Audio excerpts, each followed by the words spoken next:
Hello everyone, this is In-Game Arts. We're doing another unboxing, another breakdown, another demo. This is Zombi, which is actually a game that was temporarily exclusive to the Nintendo Wii U. It didn't fare too well on the Wii U, I think just due to graphically designs and just certain concepts of the game. Well, this is the PS4 port version. Now this is an import. This never got a release in the US, so the only way you can get this is importing it. This game heavily takes place within Britain, so the game will have strong language in British accent and British language, like they'll say at the beginning, like flashlight, and what you know as a flashlight, they'll call it a torch in Britain. The game has your normal options menus and stuff like that, and functions, the basic things we've come to know. There's also a bonus Zombi logo, which goes back to the 1980s logo, which is actually a reference to an old zombie movie back in the 1980s. Check it out, it's a really old movie. I haven't personally seen it myself, but I did not know of it until I researched it, so check it out. Well, Zombi is a not as how do you say, recognized zombie game as a lot of other ones, but I think this one has potential. What I mean by this is that compared to games like Dying Light and stuff like that, this game is more just basic graphics and basic generic style and everything. It doesn't really push anywhere the boundaries that we've come to expect. But it does interesting concepts, like it does have a set difficulty where normal and survival mode, where normal mode you can basically it's like kind of like a roguelike. You get your items with this character and you get loot and everything, and you get an item called your the Bob, which is aka a bug out bag. This bag allows you to, of course, carry more items on hand and be able to sort through your equipment and make quick slots and stuff. The thing is that when this character dies, it's not a game over. You actually start a whole new character who has to pick up from the tracks from the last character who died, and you need to actually get your bug out bag from the character you last were, and either A, he's dead, or he's a zombie, so you have to procure your bug out bag again, because it's very necessary. It's a very interesting concept, and it allows for more strategic planning than your typical other games like Dying Light and stuff, because there's a lot more resource management where you have limited space. Everything takes up a slot.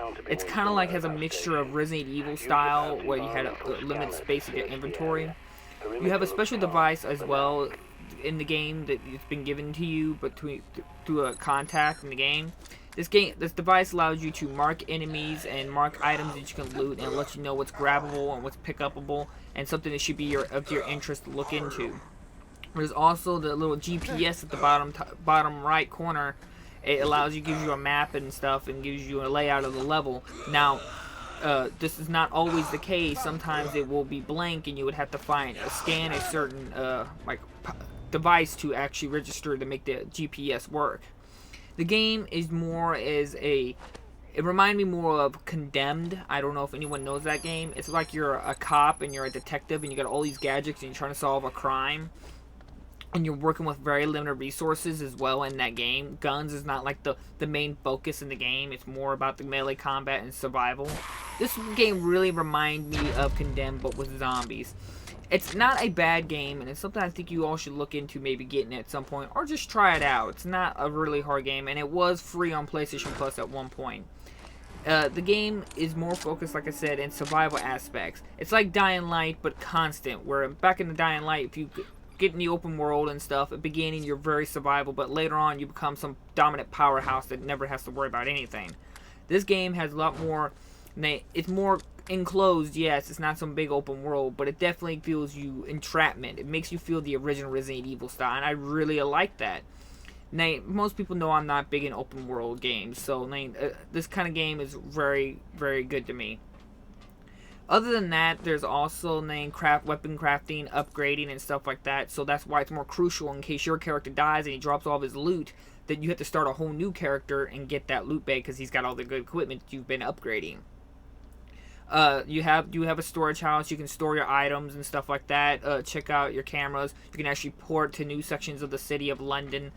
You got a save point too at your storehouse where you can save. There's actual quick sewer ports you can go through to get back to your safe house really fast.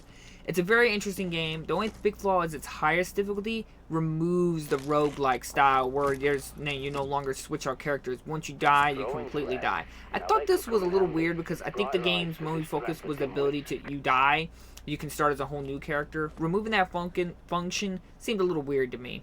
Other than that, Zombie is not a bad game. It's just not as graphical powerhouse as like other people wanted to expect from a nowadays game. So I'll leave the descriptions down at the below if you want to check out the game. And I thank you all for watching, and I'll see you all in the next episode. Bye bye.